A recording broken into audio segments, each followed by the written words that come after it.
Well, I took my undergraduate degree in business, actually, a business degree from the University of British Columbia.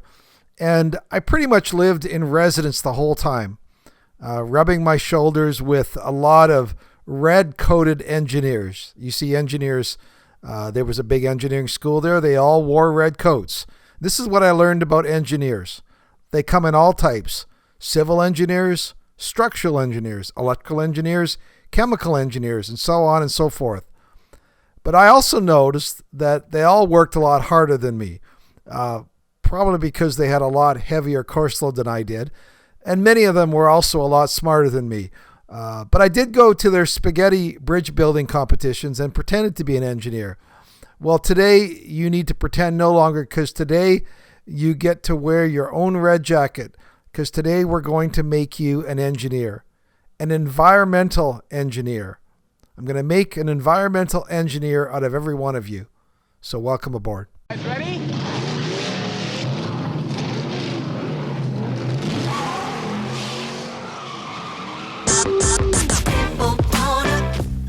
When it comes to porn, are you stuck, spinning out, or slipping backwards in your life?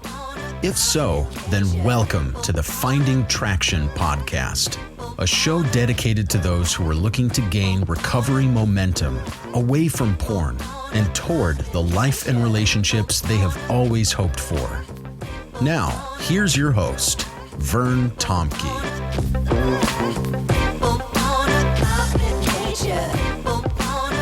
Well, let me just say, I love to connect with guys, basically whether or not you wear a red engineer jacket or not, especially with guys that want to end their toxic relationship with porn and they want to start a better new life.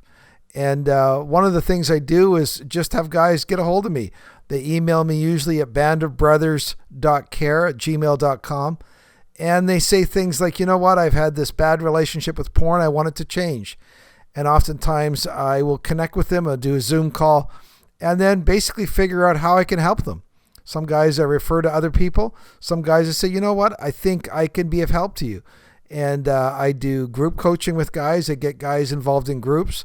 I also work with individual guys and just we're able to dive into some of the unique patterns of their own life. So again, I want to encourage you to reach out.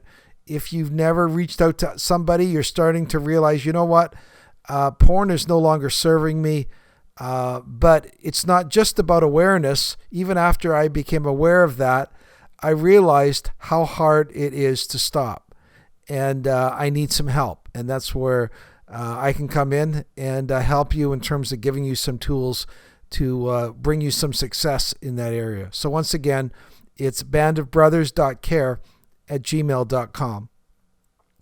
Well, let's go back to this idea of becoming an engineer. And today I want to start a two-part series on learning to engineer your life towards better results.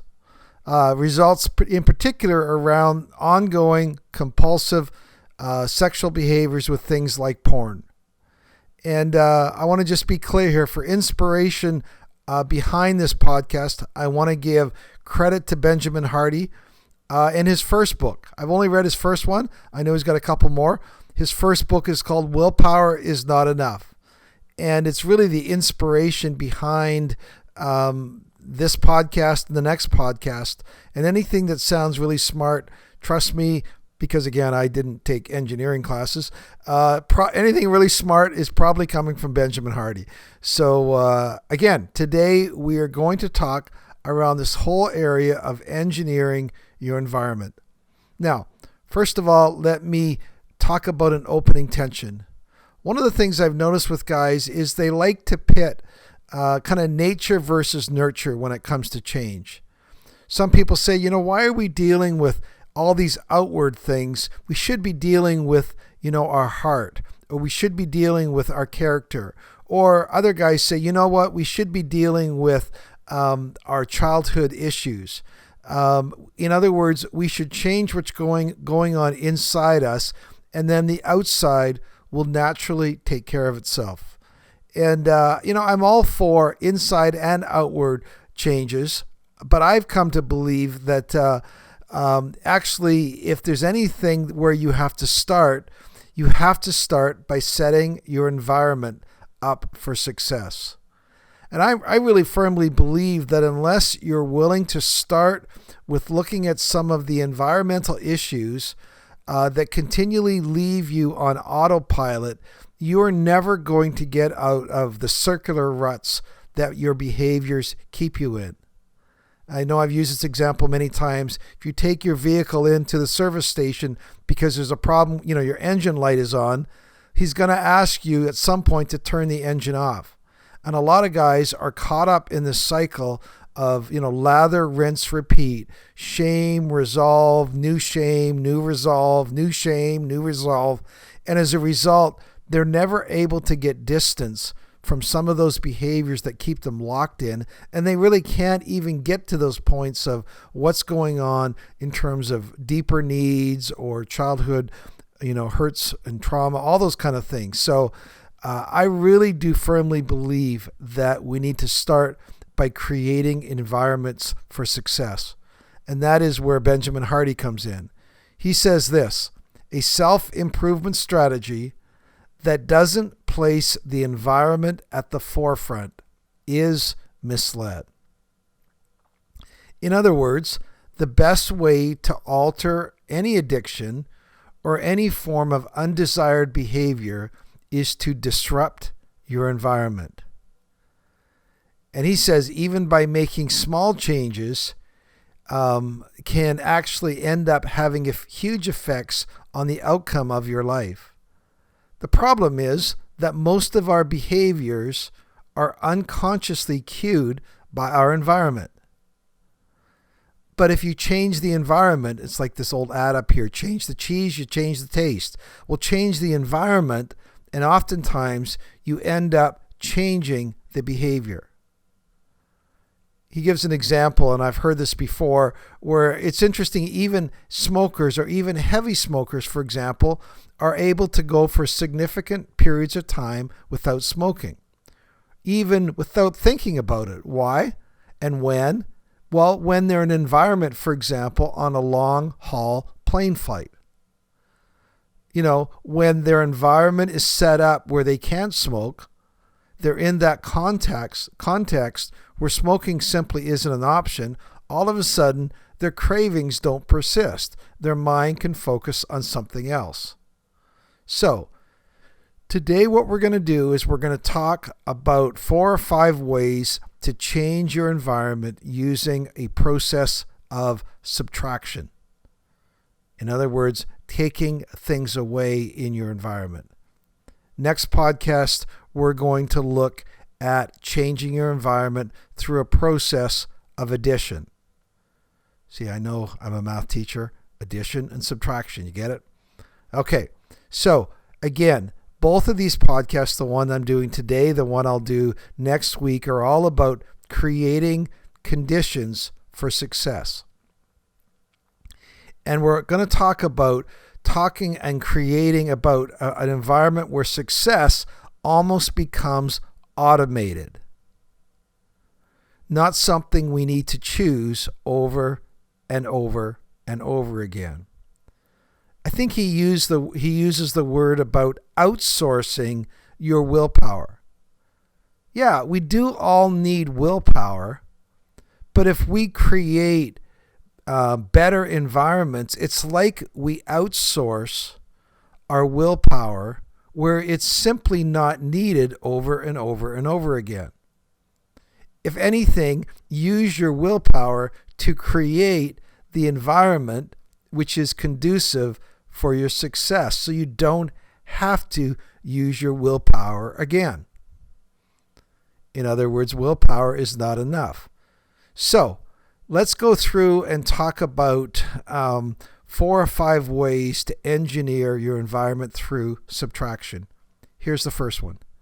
Eliminate anything that revolves around unconscious and addictive behaviors. Now you might say, well, how will I know to do that if they're unconscious? Well, the point is you need to, stand back and look at your environment and ask yourself, how am I just doing things on autopilot? What sort of autopilots that are things that I'm doing over and over again, almost without thinking about it? And can I create and disrupt that pattern, especially if those autopilot behaviors are not ones that are serving me well? I notice a lot of this, and forgive me if I sound, like an older generation here. I go in twice a week and I teach high school.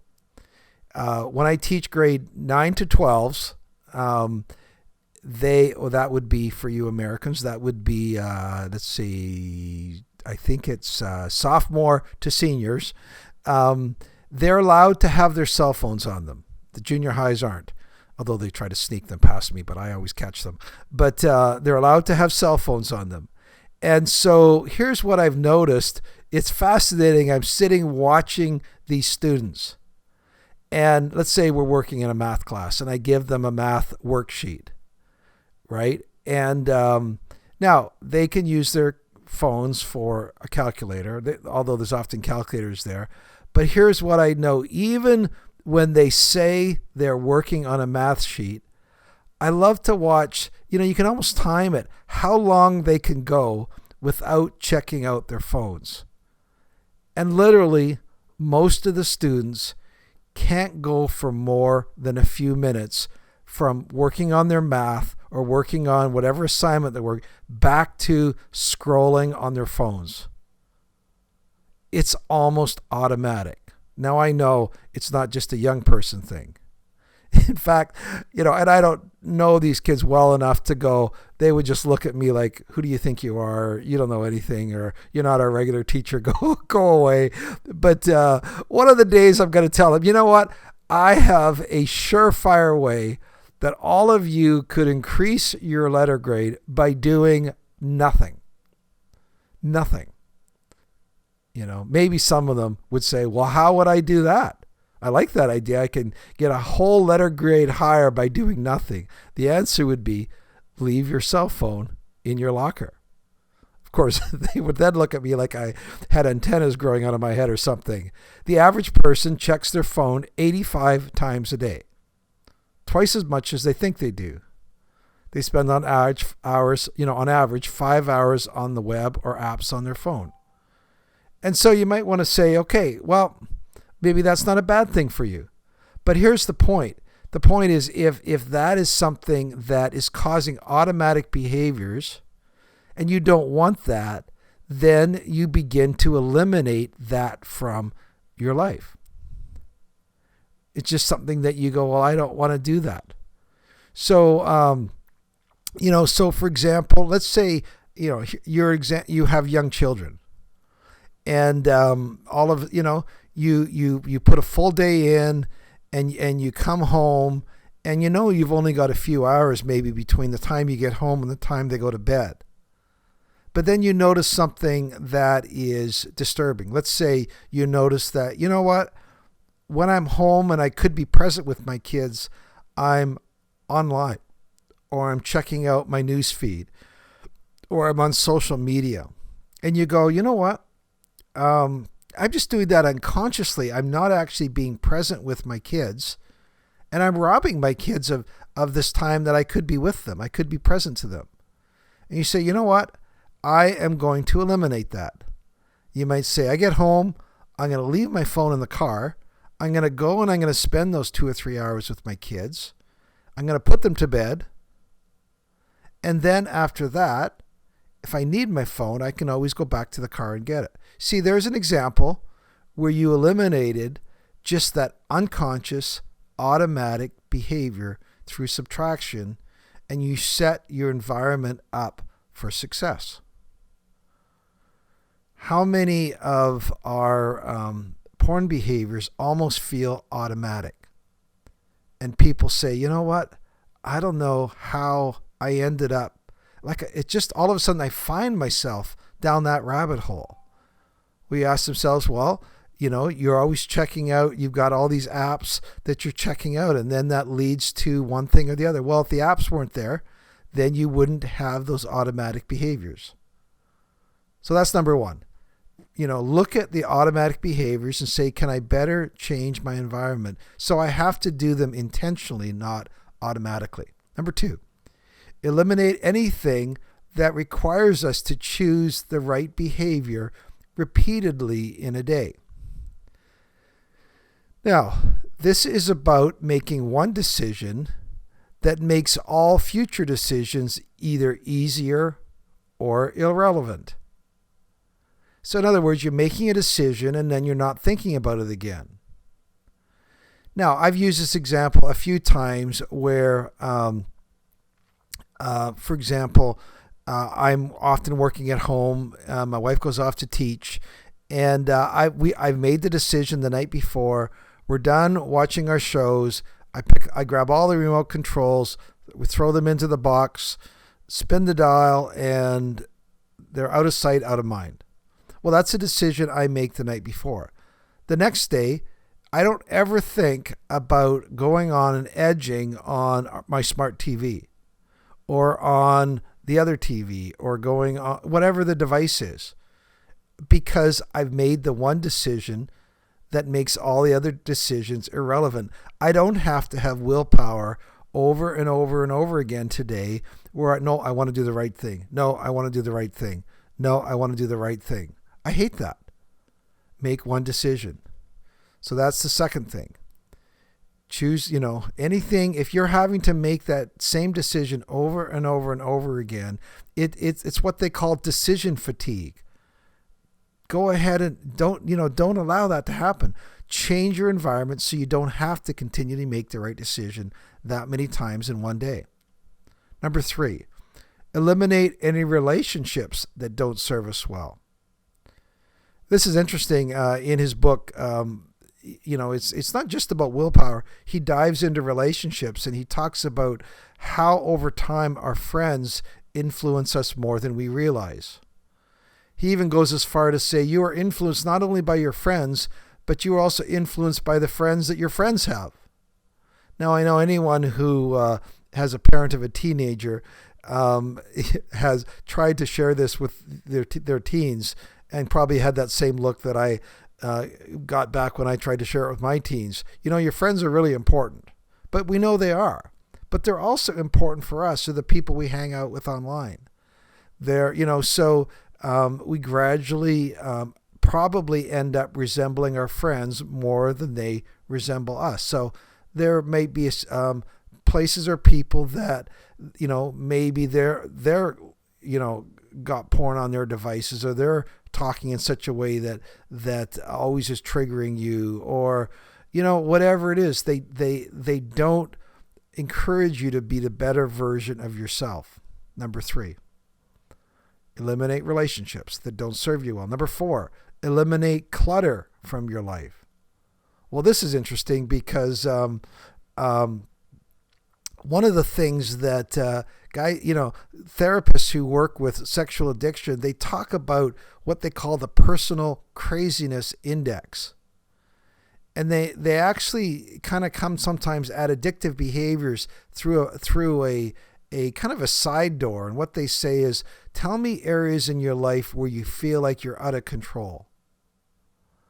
And oftentimes when our life is surrounded by clutter and mess, and we're just going from one pile to the other, we feel like our lives are disheveled. We just feel like we're disorganized, those kind of things. And even simple things like, okay, I want you to start by the very first thing when you get out of bed in the morning is to make your bed, right? Then you reduce the clutter. Whenever you're done with a dish, put it in the dishwasher. Reduce clutter. Your physical space closely reflects your mental space. If your environment is disorganized, so is your mind. So you weed the garden of your life. You go, well, hey, no, I thought this was a podcast on porn addiction. Everything affects everything. So, another area where you weed is this whole idea of reducing clutter. And this is putting limits on our life. When I did the podcast on smartphones, some people go, I get on YouTube and an hour is gone, right? And I'm going, where did the whole hour go to? I could have been doing other things. you know, and so I don't want to do that. So I'm going to put a 20-minute limit on my YouTube use, because then I can get on to other things, including cleaning up my room. The gift of limits is a good thing. If you are going to be successful in your life, you will need to place limits on things. Elimination is the fastest way to progress and forward momentum when it comes to time wasters, when it comes to clutter. So that's number 4. Number 5, eliminate working memory. Now, this is an interesting one that Benjamin Hardy talks about, and he talks about having a simple system where we're not having to continually remind and rehearse things that we don't want to forget. Sometimes I know guys are using an app called, I think it's Notion. I have sticky notes on my computer. And as soon as I have an idea of something I have to remember, I write it down and then it's done. And then I never need to continually remind myself. I'm eliminating working memory and I'm having more productive space in my mind, right? Eliminate those things that you're trying not to forget by writing them down. One of the other things that I think, if there's one life skill that has served me incredibly well throughout all of my university and growing up years, has been my stated goal to never choose procrastination as a strategy for life. In fact, I don't know where I heard this or learned this. I always have this rule that whenever something comes up that I don't want to do, and that is kind of, you know how you have things I really should be doing and they're sitting there, whether it's an assignment if you're a student, or a call you got to make, or a chore you've got to do. I just have made this decision. I'm going to eliminate that thing by doing that first. So I don't have to continually for the rest of the day going, I really should do that. I really should do that. Oh man, I feel bad that I really should do that. I really work hard on do the thing first that I want to procrastinate. Interestingly enough, as I'm working with guys who struggle with porn, one of the biggest challenges, there's my phone that's constantly reminding me of something I need to do. I should just turn it off. Hold on. Unless it's my wife, better check this out. First wife, hey, come and get me. Okay, this is going to have to be a short podcast here. Here is, remember I spoke last week about reminders. There you go. Eliminate. Okay. Here it was. We were talking about procrastination.